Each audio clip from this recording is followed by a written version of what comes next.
So you just held your first rally as a candidate here in Newark. You're hitting off this 2-week tour, Justice for All. What's the focus? What's the message? Well, there's really two messages. One is the urgency of the moment when you have a country that has such a savagely broken criminal justice system where only 4% of the globe's population, but 1 out of every 3 incarcerated women, for example, are in the United States on the planet Earth, where Justice for All means that people in America are working full-time jobs, catching extra shifts, and they still can't make ends meet. Justice for All means we still have millions of Americans who can't get access to health care or put aside life-saving prescription drugs because they can't afford it. So there's a lot of issues that should drive us all Americans, right, left, Republican, Democrat, to say, hey, we've got to solve these problems, from a decaying infrastructure to the challenges of a global climate crisis. And so if we're going to do that, the second theme really is we've got to do it together. This election can't be for us descending further into tribalism. We can't be about what we're against as Democrats. We've got to be about what we're for. We can't try to say that, hey, we're about beating Republicans at a time that we need to be about uniting Americans to deal with those injustices. So how does Cory Booker, former mayor of Newark, convince rural America to give Democrats a chance again? Well, I find it really awesome that when I go to rural areas, there's this kinship, because here in Newark, we were a city that people overlooked, left behind, counted out, and talked down to. And when I go out to rural areas, I see that kinship, that you see the same thing happening to rural America. And you see the rules of this economy starting to work against rural America, that are being hollowed out, aren't getting investment, rural hospitals closing, inadequate infrastructure like rural broadband. And so as a guy who had to turn around a city, one of the few chief executives in this race who ran the largest city in their state that was for 60 years declining, we created tens of thousands of jobs here, brought in new investment, opened up schools and supermarkets and food deserts to turn around an economy. And a lot of those ideas, in fact, as a senator, I'm one of those senators who actually brought people together to do things, to actually pass legislation in this broken Washington that we have that's going to affect rural areas. Me and Tim Scott, for example, passed something called opportunity zones, which gives tax treatment to some of our poorest areas, rural and urban, that now will get that capital that, you know this, most venture capital stays in 3 metropolitan areas, but now creates kind of incentives to invest again. I've met with people from Alabama to Erie, Pennsylvania, telling me stories now because of our legislation, investments coming, and they're actually building things that are creating jobs and expanding opportunity. In your speech today, you said they can't afford to allow this election to become a box-checking competition. And you talked about the progressive movement refusing to stall out in righteous indignation. You said it channels that indignation into the work that actually improves people's lives. It sounded like you were warning the party against some kind of purity test. I was, and you know, I'm the only person. Who do you have in mind when you say that? What do you have in mind when you say that? Well, what I have in mind is I live, and have for 20 plus years, lived in a low income, inner city, black and brown, incredible neighborhood. And we are folks that don't have time to wait for purity tests or really have other people define for us what it means to make our communities better. And we as progressives can't forget about the folks that are really struggling, and that we need change now. And you think there's too much infighting in the Democratic Party right now? I think that we have, and saw in the last election, a lot of infighting that undermined our ability to win that election. And this time, and I say this to people all the time, I plan on being the nominee, but if I'm not, I'm going to make sure that we unify behind whoever is there. Because again, we can't, just because you don't agree with me on 100 out of 100 things, or only 90 out of 100, we can't fight each other, and as opposed to unifying each other, which is going to make us stronger. Because progressives, and this is what I mean by a nation with common pain, but lacking a sense of common purpose. You know, Americans were told to hate each other, but all of us agree that we've gone from a country with the best infrastructure in the world to now out of the top 15 in terms of the quality of our infrastructure. Americans agree that public school teachers should be paid commensurate with the contributions they're making to our economy. Americans agree, NRA members agree, that we should be closing those loopholes that allow someone who is convicted for beating their wife to stop them from being able to go out there to buy a gun illegally through a loophole and go kill them. These are things that we agree. There's so much more that we agree upon than our politics indicate. And so in this election, this is why I talk about things like grace, why I start talking about things about a more courageous empathy for one another, because there are definitely a politics in this country that believes that they will do better if they can divide us against each other. That may help you win in a cynical way out in an office, but it undermines us as a nation to come together and achieve the victories we need to move our entire country forward. And that's why this election, whether I'm talking to fellow progressives or I'm talking to our nation as a whole, I'm going to run a race, not getting down into the gutter, not trying to fight darkness with darkness. I'm calling to a more courageous empathy, a revival of civic grace for us to get back to what I think patriotism is, which is love of country. And you can't love your country unless you love your fellow countrymen and women. That's not a nice term. That's about doing the hard work of finding common ground and achieving justice. I want to ask you about some of those policy platforms, but what you're talking about here kind of brings me to some news of day, which is Congresswoman Ilhan Omar. She's being criticized for a way she phrased a reference to 9/11, and President Trump has since posted a video of the towers falling and her image interspersed with that. What do you make of this back and forth? You know, I live in a community where we know folks who were killed. New Jerseyans were killed. Friends of mine were killed in those towers.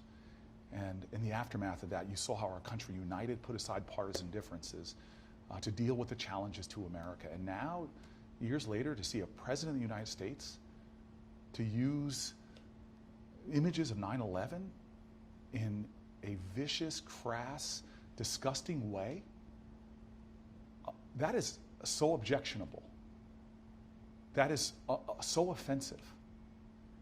And this is what I mean about moral vandalism in our country that's going on from the highest offices, stoking hatred, stoking fears, pitting people against each other.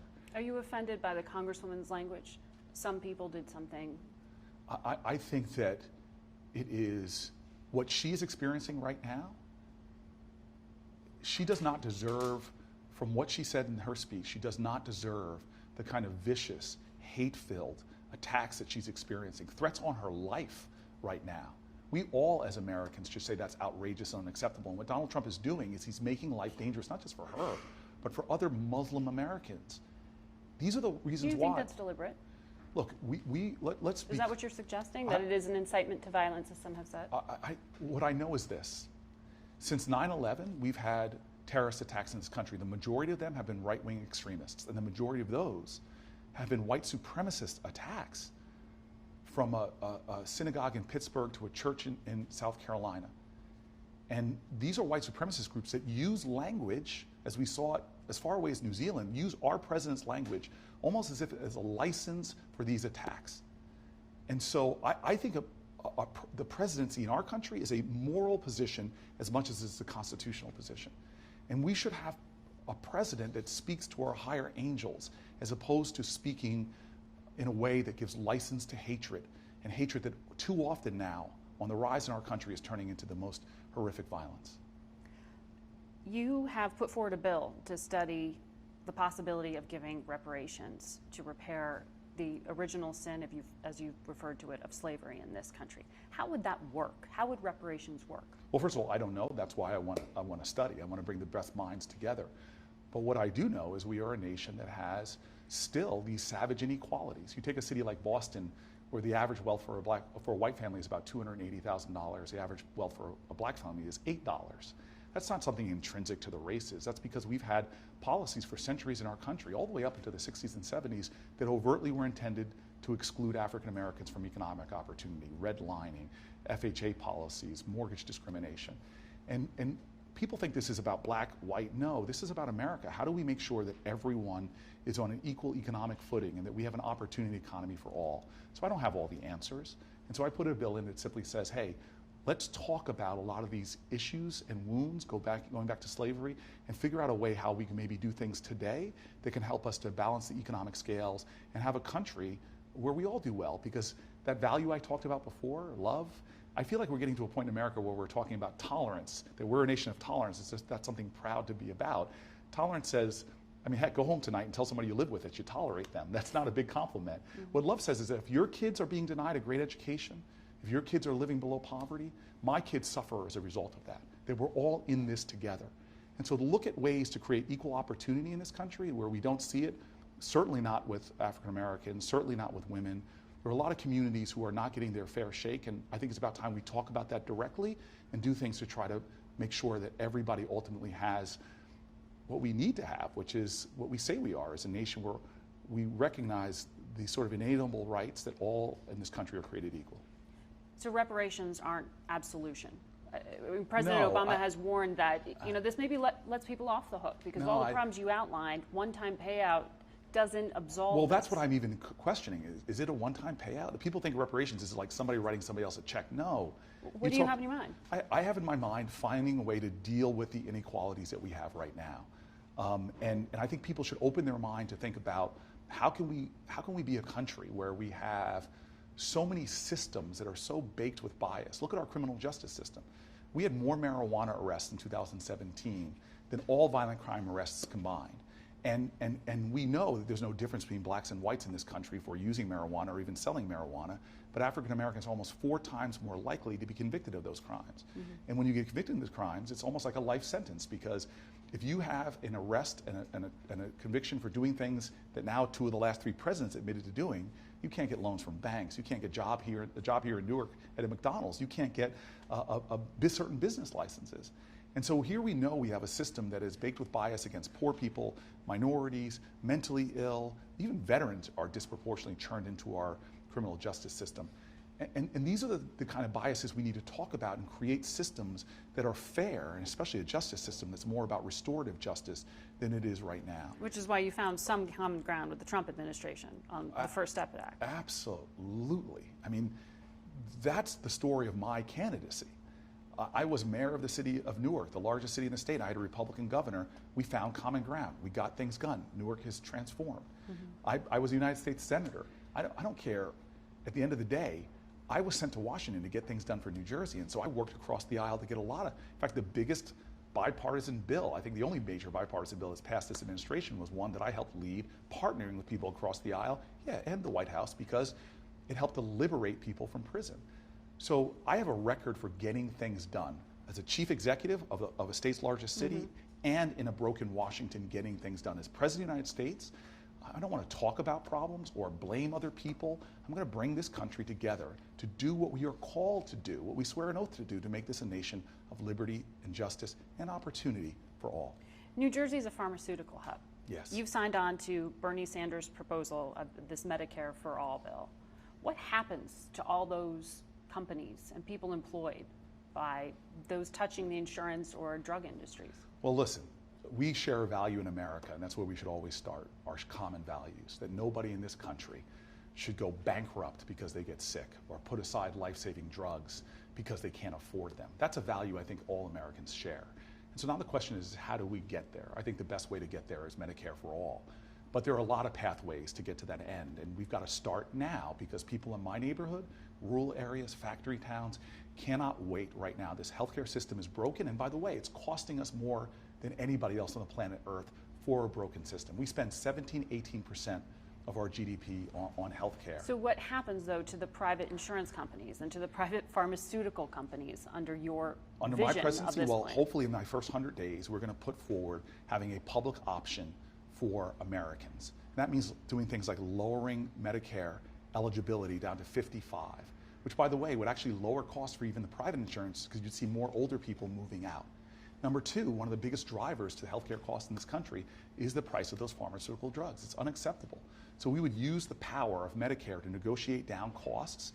And if I'm president, I'm going to pass a law that say if you're a pharmaceutical company and you raise prices in our country higher than the same drug in, say, one of our G20 countries, then we're going to take away your patent and let generics undercut you, because that's just not fair to Americans. Mm-hmm. So we can do common sense things that, again, people on both sides of the aisle agree on, to lower costs and expand access, to get us to that point, closer to that point where more Americans can have access to affordable care. And by the way, we've got to stop the sabotaging of the Affordable Care Act. Once and for all, we need to enshrine these ideals of, if you have a pre-existing condition, they won't be able to deny you coverage. If you have a child with leukemia, that they're not going to hit some kind of lifetime caps before they're 15 and find no way of getting health insurance afterwards. We've got to be a nation of fairness, and there are common sense things to do on the road to getting everybody covered that I could do in my first 100 days, that people on both sides of the aisle, Republicans and Democrats, I've seen it in polls, they agree with these common sense fixes. But this doesn't mean doing away with private health insurance. This doesn't mean government setting drug prices. Listen, we live in a country where 180 million Americans have private insurance and are satisfied with their insurance, and we have unions who have negotiated for their insurance rates. Anybody that's going to come forward with a bold healthcare plan has to show what the pathway to getting there is. And the first way we can start to earn trust on that way is to create a viable public option that people can opt into. And by the way, that our businesses, which are at a competitive disadvantage to all surrounding countries, Canadian companies don't have to pay for health insurance for their employees. Okay, so that we're at a competitive disadvantage there. The companies now can have a public option for their employees as well and lower their costs for their business too. What is Cory Booker's immigration plan? Because, I mean, what is your assessment of what's happening at the border? Do you accept that there's a humanitarian crisis? I accept that there's a humanitarian crisis that is being caused by this president. There's a humanitarian crisis when you throw children into cages and separate families. That's a human rights violation. We can keep our country safe and strong and honor human rights as well. What do you do with the record number of family units that are crossing? First of all, Donald Trump's not even listening to his own people. You have. What does Cory Booker do? Well, I'll tell you what Cory Booker does. It's the exact opposite of what he's doing. First of all, you can intervene in those countries. You have a president that is not supporting those places where it's sourcing the immigration in the first place. We do lots of foreign aid from Africa to the Middle East.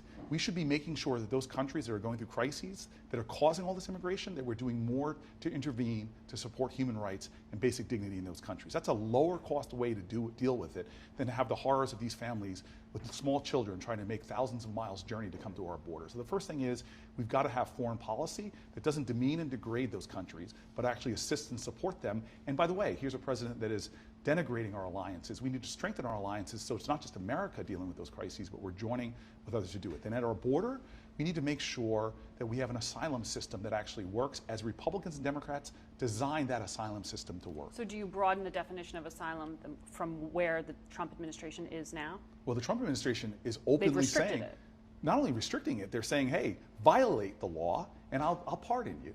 This is what our president's right now is. The commander-in-chief, who's expected to uphold our law, swore an oath to the Constitution to do it, is now telling Americans who wear our uniforms to violate the law of our country and the rights of immigrants. CBP denied that story. Well, again, I don't think that anybody would find that outrageous to think that this president has said things like that and would do things like that. We can put money at the border, securing our border, not with a wall that he said that Mexico would pay for, that even the experts down there say we don't need. We can create a strong southern border and uphold our rights. That's who we are as a country. So does that mean expanding funding now for the number of beds and detention Absolutely. facilities? What does that mean now in terms of how to handle those who are being rounded up and, as the president's now suggesting, bringing them to sanctuary cities like the city of Newark is? Right. Well, first of all, that means investing in judges and asylum procedures, doing things that affirm our values and actually keep us safer. And for cities like mine, we looked at a problem and we decided that to keep our community safe, we needed local law enforcement to be able to protect us. And that means not doing the job of federal immigration authorities. That means working with immigrant communities so immigrants aren't afraid to come forward and report crimes, to tell us information about robberies. That's why we designed our immigration system to have federal immigration officers and to have local police doing what we need our local police doing. Do you think this is an empty threat by the president, though, to talk about busing people from the border into these sanctuary cities? He likes to create friction sometimes to jumpstart, he says, a Congress that's not acting. You say friction, I say he's trying to pit Americans against each other and make us less safe, because what you're seeing now... So you take the threat seriously? I take this. He is injecting fear into our country. He is fear-mongering. And the way we've seen in American history before, parties like the Know-Nothings that came up just to denigrate Irish and Italian immigrants. And what that's done for communities like mine and all across this country is you have immigrant communities that are now afraid to drop their kids off at school, now afraid to give information to the police that we need to protect cities like Newark. And so if he was looking to solve a problem, he wouldn't be doing things to divide this country against itself.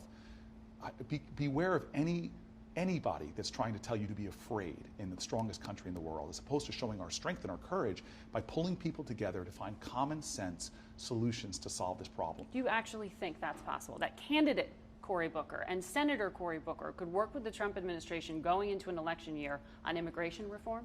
I'm the guy that just worked with the Trump administration to pass the first, in my lifetime, comprehensive criminal justice reform that's now moving us away from mass incarceration. I had constant conference calls with people in the White House to work out a deal. I don't put politics before people. And right now in our country, we see a president who is more interested in stoking fear and pitting people against each other than solving a problem. And this is how I know we can do it. The United States Senate, right before I came there 5 years ago, passed a bipartisan comprehensive immigration reform bill. But by the way, folks have said that if we passed that bill, because of bringing people out of the shadows, now paying taxes, we would have cut $1 trillion off of our deficit. These were Republicans and Democrats in the Senate coming together with comprehensive immigration reform. If I am president of the United States, I will not violate our values. I will not violate human rights. I will keep our country safe and find a bipartisan, comprehensive immigration reform law that honors dreamers, that gives people pathways to citizenship, and does more to protect our border. We're out of time. I wanted to quickly give you a chance to respond, though, to Vice President Pence, who did mention you by name when he was out in Iowa and said Senator Booker's one of the guys who's blocking aid, disaster relief there. How, when you go to Iowa, are you going to explain that vote? I don't think I need to explain it when people understand that we have a president that who, instead of trying to solve problems, is trying to pit Americans' time of crisis against each other. This president has overtly said really awful things about people struggling in Puerto Rico. And it's because of there not being enough money in it for Puerto Rico that you voted against this? This president can find $1 trillion, more than $1 trillion, to give the wealthiest people in this country a tax break, and then say to struggling people in Iowa, we don't have enough money, that's offensive to me. I went through Hurricane Sandy in the city. I was a mayor. People died here. People are struggling after a crisis. This is real hurt and real pain. Stop playing politics. Stop saying we don't have money when you're giving corporations and multi-billionaires the biggest tax cut they've had in a long time. Instead, look at struggling folks in Iowa, in Texas, people who are dealing with real crises, and put the money up. We have Democrats and Republicans that would support a bill that had all of our Americans who are struggling after awful natural disasters the resources that they need. That's what America's about. It's about being there for each other, not pitting us against each other. The bill that you voted against had about $600 million in aid for Puerto Rico. You're looking for more than that? The bill that we voted against in a united Democratic caucus undercut and shortchanged some Americans by trying to play politics. We know we could have passed a bill. Everybody there does. Why plead poverty again when you come up with money for all kinds of things, whether it's unnecessary tax where we're fueling bombers in Yemen. This country seems to come up with a lot of money to have powerful people get more resources, but when vulnerable people in Iowa and vulnerable people in Puerto Rico really need help, suddenly they're now trying to pit us against each other, divide us as a country, as opposed to standing up for Americans like we have a history of doing in this country. So when you go to Iowa, you're going to reassure people that the money will be coming, that Congress will find a way? You know what? I'm in the Senate where I'm in a minority. I will continue to fight, but at the end of the day, we need the majority party, the Republican Party, to put up the resources to help the people in Iowa and across this country. Because last time I checked, we were one nation under God, and this president, all Americans, should fight for leadership that puts more indivisible back into this one nation under God. And you still sit on the Judiciary Committee, yes, of course. May 1st, the Attorney General will be coming to answer questions. What is your view on how the Attorney General has described what he has said was spying on the Trump campaign? For the Attorney General of the United States of America to make such a claim, back it up with no evidence whatsoever, delegitimized his position as an independent. He's not the President's Attorney General. He's the Attorney General for the United States of America, the highest law enforcement officer in the land. I think what he did was unfortunate and eroded even more of the trust the American people should have in their Attorney General. And there was a counterintelligence investigation underway. It's the use of that term spying, which Jim Comey, the former FBI director, said he didn't know what he was referring to there. Yeah, look. What part of what he said specifically makes you think he's no longer legitimate? I said he eroded the legitimacy of his office by doing something that seemed more reminiscent of a Donald Trump tweet than somebody who is the highest law enforcement officer in the land. He should be far more careful without laying out, at this point, baseless comments like that. And now we have a moment where America, people on both sides of the aisle, Republican colleagues of mine, all say we want to see a Mueller report. But so far, all we've had is it filtered through this political appointee. You know, when Bill Clinton was under investigation, the Starr report, as soon as it was finished the next day, it was in newspapers all across the country. And now we have this report being held back, being filtered, and now we may hopefully get the report, but how much is he going to redact and pull out of it? He needs to remain a legitimate, independent law enforcement officer, and I think what he did there was undermine his perceptions. As lawyers, you know, the perception of impropriety, this is a perception of bias that's unfortunate at a time that we need people to stand up and be Americans and not partisans, and he seems like he's being a partisan right now. All right, Senator, thank you very much. Thank you very much.